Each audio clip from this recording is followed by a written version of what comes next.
Qui n'a pas Qui n'a pas peut recevoir ce qui lui manque. Mais vous dites, nous avons. C'est pour cela que votre manque subsiste. Luc 6, 20.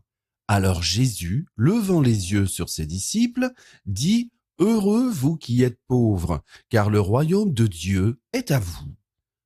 Comparez Matthieu 5, 3.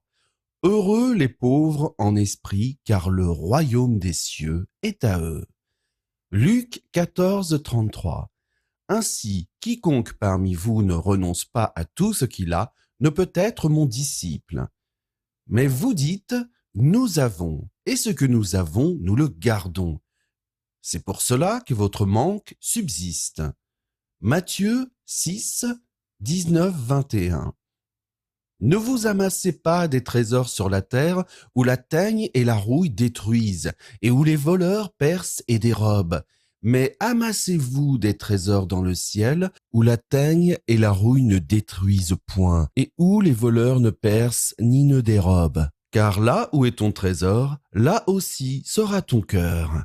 Si vous n'avez pas amassé de trésors dans le ciel, vous n'avez rien de ce qui a trait aux richesses éternelles.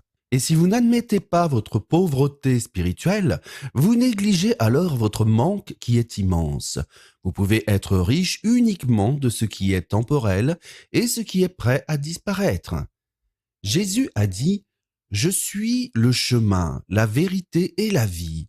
Nul ne vient au Père que par moi. » Jean 14, 6. Il est la parole de Dieu qui s'est faite chair, s'étant manifesté aux hommes sous forme humaine. L'apôtre Paul nous en dit plus au sujet du Fils de Dieu dans son épître aux Colossiens.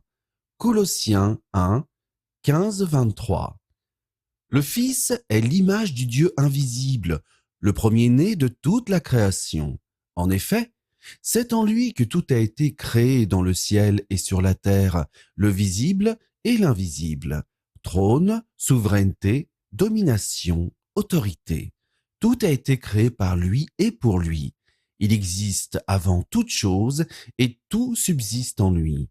Il est la tête du corps qu'est l'Église. Il est le commencement, le premier-né d'entre les morts, afin d'être en tout le premier. En effet, Dieu a voulu que toute sa plénitude habite en lui. Il a voulu par Christ tout réconcilier avec lui-même, aussi bien ce qui est sur la terre que ce qui est dans le ciel, en faisant la paix à travers lui, par son sang versé sur la croix. Et vous qui étiez autrefois étrangers et ennemis de Dieu par vos pensées et par vos œuvres mauvaises, il vous a maintenant réconciliés par la mort de son Fils, dans son corps de chair pour vous faire paraître devant lui saint, sans défaut et sans reproche. Mais il faut que vous restiez fondés et inébranlables dans la foi, sans vous détourner de l'espérance de l'évangile que vous avez entendu, qui a été proclamé à toute créature sous le ciel, et dont moi, Paul, je suis devenu le serviteur. Si l'on a un manque lié à Jésus, c'est par rapport à qui il est véritablement. Et si l'on n'a pas l'expérience d'en être venu à le connaître, c'est probablement parce qu'on a reçu une fausse présentation de sa personne, comme il avait averti que cela se ferait, et certainement parce qu'on ne s'est pas fait son disciple. La suppression de la vérité se fait en dehors comme en dedans du monde, dit Chrétien, le christianisme. Comment suivre Jésus comme disciple? Luc 9, 23. Jésus dit à tous, « Si quelqu'un veut venir après moi, qu'il renonce à lui-même, qu'il se charge chaque jour de sa croix et qu'il me suive. » Jean 8, 31, 36. Et Jésus dit aux Juifs qui avaient cru en lui, « Si vous demeurez dans ma parole, vous êtes vraiment mes disciples. Vous connaîtrez la vérité, et la vérité vous affranchira. » Ils lui répondirent, « Nous sommes la postérité d'Abraham, et nous ne fûmes jamais esclaves de personne. Comment dis-tu, vous deviendrez libres ?» Cette réponse à Jésus équivaut à dire « Nous avons la liberté », alors qu'il n'en est rien. Verset 34. en vérité, je vous le dis, leur répliqua Jésus, quiconque se livre au péché est esclave du péché. Or, l'esclave ne demeure pas toujours dans la maison, le Fils y demeure toujours. Si donc le Fils vous affranchit, vous serez réellement libre. Matthieu 16, 13, 15. Jésus étant arrivé dans le territoire de Césarée de Philippe, demanda à ses disciples, « Qui dit-on que je suis, moi, le Fils de l'homme ?» Ils répondirent, « Les uns disent que tu es Jean-Baptiste, les autres Élie, les autres Jérémie ou l'un des prophètes. Et vous, leur dit-il, qui dites-vous que je suis ?» Jean 8, 23, 24. Jésus leur dit, « Vous êtes d'en bas, moi je suis d'en haut. Vous êtes de ce monde, moi je ne suis pas de ce monde. C'est pourquoi je vous ai dit que vous mourrez dans vos péchés. En effet, si vous ne croyez pas que moi je suis, vous mourrez dans vos péchés. » Jésus est la lumière du monde. Il a appelé les hommes à le suivre pour ne plus marcher dans les ténèbres et pour recevoir le don de la vie que seule la communion avec Dieu permet de recevoir. Jean 8, 12. Jésus leur parla de nouveau et dit, « Je suis la lumière du monde. Celui qui me suit ne marchera pas dans les ténèbres, mais il aura la lumière de la vie. » Jésus est le sauveur de ceux qui lui obéissent. Hébreux 5, 9. Après avoir été élevé à la perfection, Jésus est devenu, pour tous ceux qui lui obéissent, l'auteur d'un salut éternel. De quoi Jésus sauve-t-il ? Il sauve du chemin qui mène à la perdition. C'est le chemin de la désobéissance à Dieu, le péché, qui établit la voie d'un pécheur à l'opposé des voies de Dieu. Matthieu 7, 13, 14. Entrez par la porte étroite, car large est la porte, spacieux est le chemin qui mène à la perdition, et il y en a beaucoup qui entrent par là. Mais étroite est la porte, resserré le chemin qui mène à la vie, et il y en a peu qui les trouvent. Le message sortant de la bouche du Seigneur Jésus est retentissant. Ne pas saisir les enjeux par rapport à la signification de ces paroles est l'expression d'un manque. Il faut de l'humilité pour admettre ce manque autant que la gravité de ce dernier pour s'activer à y remédier. 2 Pierre 3, 9. Le Seigneur ne tarde pas dans l'accomplissement de la promesse, comme quelques-uns le croient, mais il use de patience envers vous, ne voulant pas qu'aucun périsse, mais voulant que tous arrivent à la repentance. Qu'est-ce que la repentance ? Est-elle urgente ? Ne pas pouvoir répondre à ces questions est l'expression d'un manque. Ne pas croire le témoignage des Écritures en outre, c'est rejeter Jésus, le seul médiateur entre Dieu et les hommes. 1 Timothée 2, 1, 7. J'exhorte donc avant toute chose à faire des prières, des supplications, des requêtes, des actions de grâce pour tous les hommes, pour les rois et pour tous ceux qui sont élevés en dignité, afin que nous menions une vie paisible et tranquille, en toute piété et honnêteté. Cela est bon et agréable devant Dieu, notre Sauveur, qui veut que tous les hommes soient sauvés et parviennent à la connaissance de la vérité. Car il y a un seul Dieu, et aussi un seul médiateur entre Dieu et les hommes, Jésus-Christ, homme, qui s'est donné lui-même en rançon pour tous. C'est là le témoignage rendu en son propre temps, et pour lequel j'ai été établi prédicateur et apôtre. Je dis la vérité, je ne mens pas, chargé d'instruire les païens dans la foi et la vérité. Jésus est le chemin, la vérité et la vie. Jean 14, 6.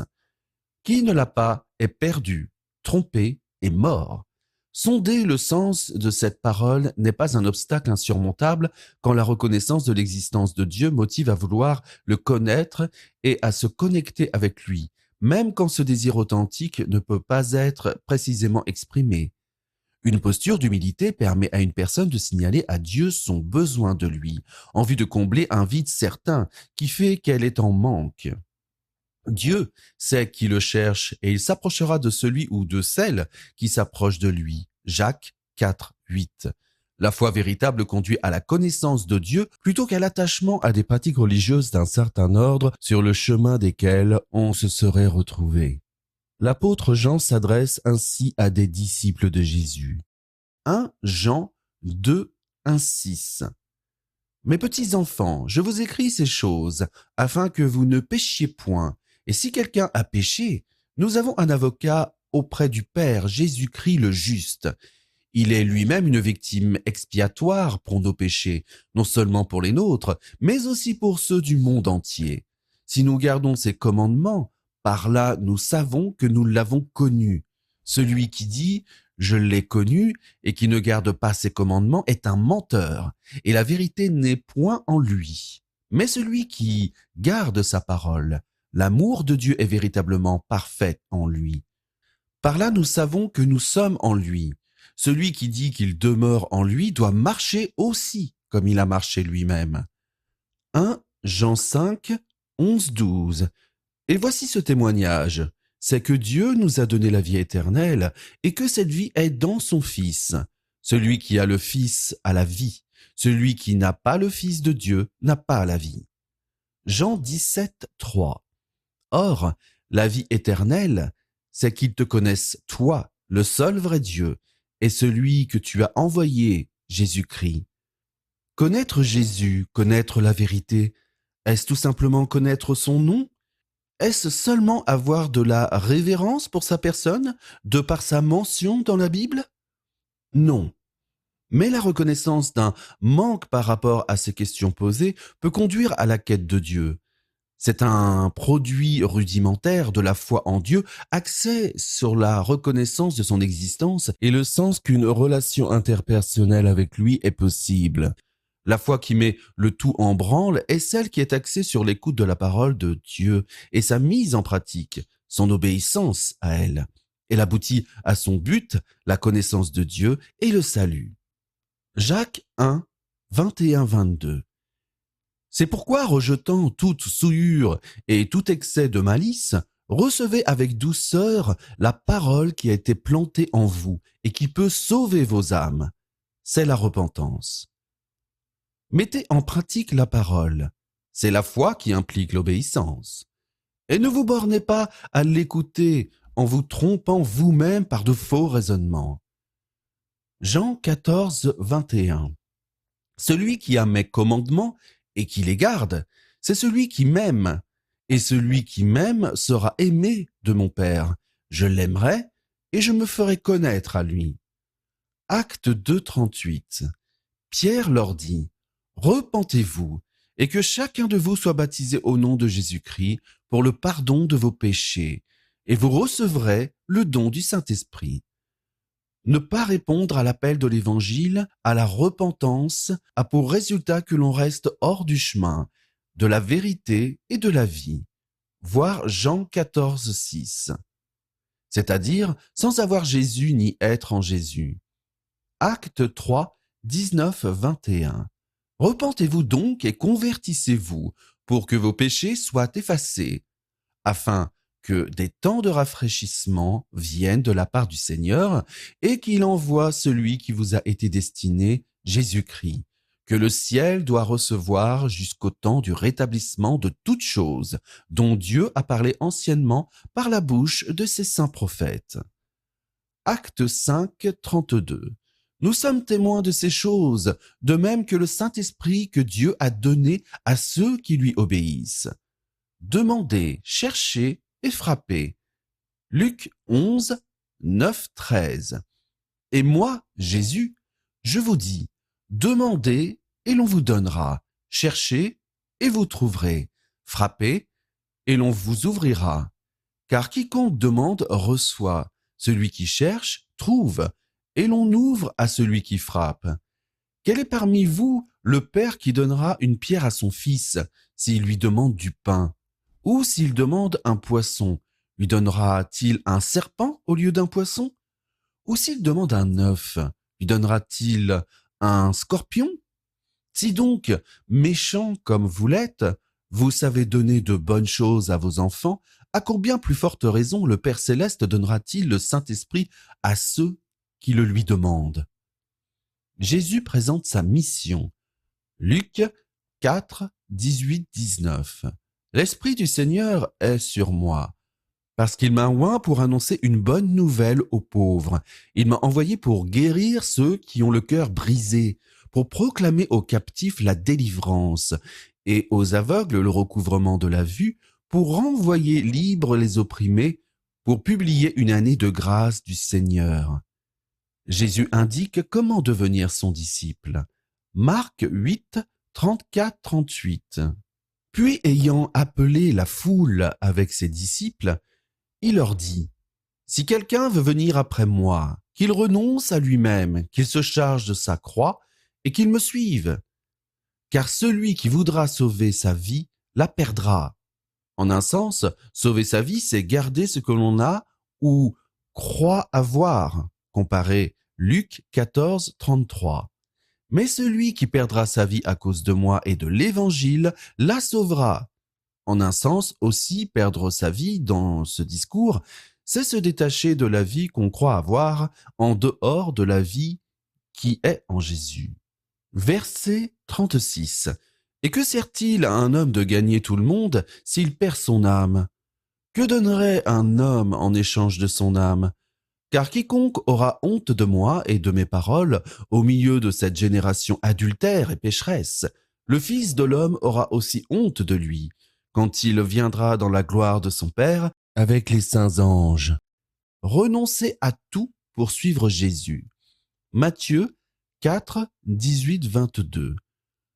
Comme il marchait le long de la mer de Galilée, il vit deux frères, Simon, appelé Pierre, et André, son frère, qui jetaient un filet dans la mer, car ils étaient pêcheurs. Il leur dit, « Suivez-moi, et je vous ferai pêcheurs d'hommes. » Aussitôt, ils laissèrent les filets et le suivirent. De là étant allé plus loin, il vit deux autres frères, Jacques, fils de Zébédée, et Jean, son frère, qui étaient dans une barque avec Zébédée, leur père, et qui réparaient leurs filets. Il les appela, et aussitôt ils laissèrent la barque de leur père et le suivirent. Recevoir la vie qui est en Jésus, l'ayant suivi, se comprend à partir du témoignage de l'épître de l'apôtre Paul aux Éphésiens. C'est l'avènement de la vie, là où était la mort. Éphésiens 2, 1, 7. Vous étiez morts par vos offenses et par vos péchés, dans lesquels vous marchiez autrefois, selon le train de ce monde, selon le prince de la puissance de l'air, de l'esprit qui agit maintenant dans les fils de la rébellion. Nous tous aussi nous étions de leur nombre, et nous vivions autrefois selon les convoitises de notre chair, accomplissant les volontés de la chair et de nos pensées. Et nous étions par nature des enfants de colère, comme les autres. Mais Dieu, qui est riche en miséricorde, à cause du grand amour dont il nous a aimés, nous qui étions morts par nos offenses, nous a rendus à la vie avec Christ. C'est par la grâce que vous êtes sauvés. Il nous a ressuscités ensemble et nous a fait asseoir ensemble dans les lieux célestes en Jésus-Christ, afin de montrer dans les siècles à venir l'infinie richesse de sa grâce par sa bonté envers nous en Jésus-Christ. Beaucoup professent leur foi en des faits qui leur sont étrangers. Le passage précédent, par exemple, ne fait aucune déclaration universelle concernant qui se dirait chrétien. Il faut donc établir que l'on est chrétien, c'est-à-dire un disciple de Jésus, selon son enseignement et non une tradition qui s'identifie comme chrétienne à laquelle on se serait attaché. C'est ainsi que le « nous » et le « vous » du passage, qui se rapporte à qui le Seigneur Jésus appelle les siens, ses disciples, seront des références applicables au lecteur ou à la lectrice. 2 Timothée 2, 19. Néanmoins, le solide fondement de Dieu reste debout, avec ses paroles qui lui servent de sceau. Le Seigneur connaît ceux qui lui appartiennent, et quiconque prononce le nom du Seigneur, qui s'éloigne de l'iniquité. Jésus décrit qui n'est pas digne de lui et qui ne peut être appelé disciple qui le suit. Matthieu 10, 37-38. Celui qui aime son père ou sa mère plus que moi n'est pas digne de moi, et celui qui aime son fils ou sa fille plus que moi n'est pas digne de moi. Celui qui ne prend pas sa croix et ne me suit pas n'est pas digne de moi. Matthieu 12, 47-50. Quelqu'un lui dit, « Voici ta mère et tes frères sont dehors, et ils cherchent à te parler. » Mais Jésus répondit à celui qui le lui disait, « Qui est ma mère et qui sont mes frères ?» Puis, étendant la main sur ses disciples, il dit, « Voici ma mère et mes frères. Car quiconque fait la volonté de mon Père qui est dans les cieux, celui-là est mon frère, et ma sœur, et ma mère. » Jean 9, 39-41. Puis Jésus dit, « Je suis venu dans ce monde pour un jugement, pour que ceux qui ne voient point voient, et que ceux qui voient deviennent aveugles. » Quelques pharisiens qui étaient avec lui, ayant entendu ces paroles, lui dirent, « Nous aussi sommes-nous aveugles ?» Jésus leur répondit, « Si vous étiez aveugles, vous n'auriez pas de péché. Mais maintenant, vous dites, nous voyons. C'est pour cela que votre péché subsiste. » Luc 8, 18. Prenez donc garde à la manière dont vous écoutez, car on donnera à celui qui a, mais à celui qui n'a pas, on ôtera même ce qu'il croit avoir. Apocalypse 3, 17, 18. Parce que tu dis, je suis riche, je me suis enrichi et je n'ai besoin de rien. Et parce que tu ne sais pas que tu es malheureux, misérable, pauvre, aveugle et nu. Je te conseille d'acheter de moi de l'or éprouvé par le feu, afin que tu deviennes riche, et des vêtements blancs, afin que tu sois vêtu, et que la honte de ta nudité ne paraisse pas, et un collier pour oindre tes yeux, afin que tu vois. Notez que cette parole de Jésus dans l'Apocalypse est adressée à des croyants qui, par leurs œuvres, se montrent infidèles, indiscernables des incrédules. Jean 14, 15. Si vous m'aimez, gardez mes commandements. En résumé, il faut passer par l'humilité de reconnaître son dénuement avant de pouvoir recevoir de Dieu ce qu'on n'a pas et que lui seul peut donner. Connaissant l'homme et son orgueil, il faut donc réduire à néant l'abîme qui peut exister entre sa perception de lui-même et la réalité. Jacques 4, 6, 8. Dieu résiste aux orgueilleux, mais il fait grâce aux humbles. Soumettez-vous donc à Dieu, résistez au diable, et il fuira loin de vous. Approchez-vous de Dieu, et il s'approchera de vous. Nettoyez vos mains, pécheurs, purifiez vos cœurs, hommes irrésolus. Étant dans les ténèbres du dénuement de vérité, l'obéissance à une seule parole de Jésus conduit à l'anéantissement de soi avec ses illusions, qu'il renonce à lui-même. Luc 9, 23. Puis il dit à tous, « Si quelqu'un veut venir après moi, qu'il renonce à lui-même, qu'il se charge chaque jour de sa croix, et qu'il me suive. » Obéir à l'Évangile, 1 Pierre 4, 17, c'est le seul moyen de venir à l'accomplissement des promesses de Dieu dans sa vie et d'amasser du même coup des trésors dans le ciel.